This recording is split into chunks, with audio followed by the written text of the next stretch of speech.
Nowadays, you can find tutorials on practically anything, from how to beat sands to how to pick up a chair, which makes it really easy for people, including myself, to ruin their entire gameplay experience. How, you may ask? By prematurely looking up the solutions to an in-game challenge that did not need to be looked up. Which is why I wanted to make this video, to help you not screw up your time like I have in the past, and like I see so many people still doing. Fun fact, I actually had this idea back in 2021, but decided to wait until the next Zelda release to make this because of my experience in the first half of Breath of the Wild, where I was prone to basically look things up when they got challenging. Can't figure out a shrine? YouTube. Can't beat a divine beast? YouTube. Beat the game then don't know why you got reset to your last save point?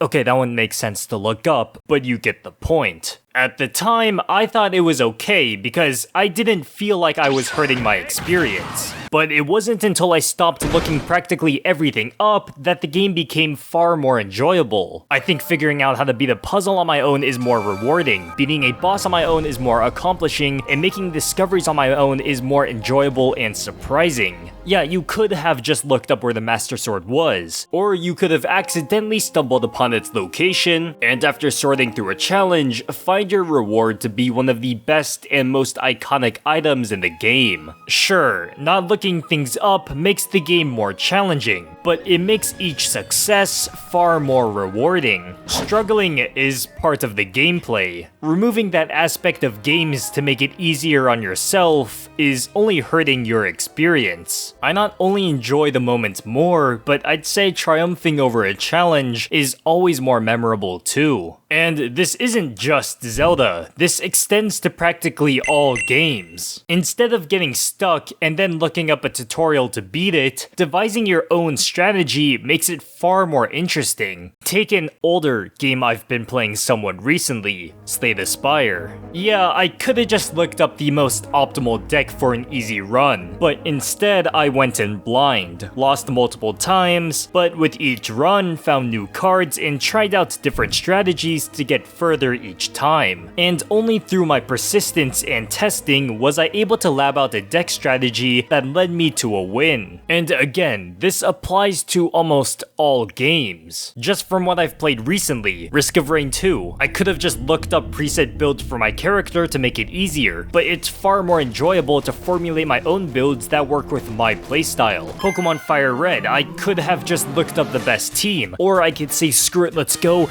and beat the game with my Oddish because I needed a grass type for Misty and just decided, let's just keep him. Destiny 2, I could just look up the easiest build to win, or I can test guns that work with me, or just use the Immortal because everyone and their mom is using it. Using only your current resources and knowledge greatly outweighs simply researching the optimal way to win, and it allows you to be creative, even being able to reflect that creativity through your builds. I went for a deck that cycles my cards so I can draw a lot since I have a Yu-Gi-Oh background and a card like this would be absolutely broken. In Risk of Rain, I went for a high damage, high speed build because it's one of my favorite archetypes in multiplayer games. And I can keep on going with more examples, but we'd be here all day. When you separate yourself from the internet, you're forced into learning more about the game in order to proceed, and it's there where you're able to better immerse yourself into the world. To me, nowadays, whenever I look anything up because I'm stuck, I take it as a sign of defeat, like I wasn't gamer enough to figure it out on my own. Because, trust me, I don't need some guy on YouTube holding my hand to beat my video games. I already have modern Pokemon games for that. Of course, it's important to understand that this doesn't mean you should never look anything up. No, there is certainly a limit. Take a game like Ori. I was having fun with the game, but like most Metroidvanias, I got lost and didn't know where to go next. And because of my refusal to look anything up, I spent a few hours backtracking until I eventually, due no fault of the game, just stopped playing. And still haven't returned.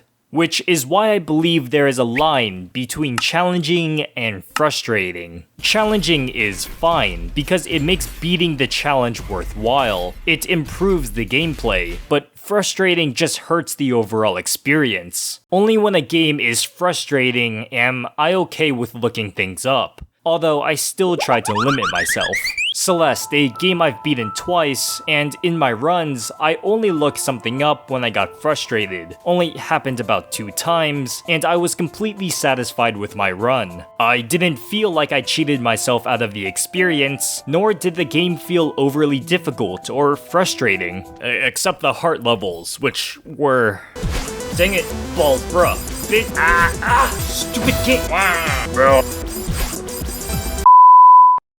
I think that line differs for everyone, and each situation is different. This line varies, but it's important to know where yours is. For me, I honestly take it a bit to the extreme. Games I'm not sure about purchasing, I'll watch trailers and gameplay for it. But any game I already know I'm going to buy, like Tears of the Kingdom, I only watch the first trailer and try to avoid any gameplay or trailers forthcoming. I turn off the HUD for Breath of the Wild, I don't watch anime trailers if I know I'm already gonna watch it, and I swear some openings just give the entire plot of the season away. And honestly, I have a lot of weird specific rules for a lot of games. Like Minecraft, I'll let myself create builds in creative superflats before survival to test, but I can't test those same builds in a copy of the survival world. I have another weird rule, where I do my best to not to look anything up to beat a game, but it's okay if a friend who already knows what to do gives me a hint. I know, it's weird, but I remember that's how it used to be when I was a kid. I couldn't look things up, and everyone's knowledge came from friends telling friends about different parts of the game. I mean, the only reason I knew Red was on top of Mount Silver was because back in the day, my friend told me Ash was on top of a mountain, and he had a really strong Pikachu. Which, like, stupid kid, that's Red, not Ash. Anyways, again, these are more niche rules I have for myself, and I want to make it very clear that I'm not telling you you have to implement such rules. However, I do wholeheartedly suggest not looking up help online, as I find myself enjoying games far more this way. The others are just personal, but you're welcome to try them out. Anyways, wrapping this video up, I've been waiting 2 years to drop this video as a somewhat warning to not hurt your own experience in Tears of the Kingdom. I'm planning to play the game completely blind. You don't have to, but I think you should at least give it a try. And I say planning to because I promised myself I would finish this video first before I picked up the game, and I really want to finish this, and it doesn't help that I spent 2.5 hours recording this shit. See you later, guys. Peace. Oh, and also, sorry for being gone for the last 4-ish months, but I'm hoping to start posting relatively frequently again, so thank you to everyone that's still stuck around this long. I honestly really do appreciate it. Anyways, again, see you guys later. Take it easy. Peace.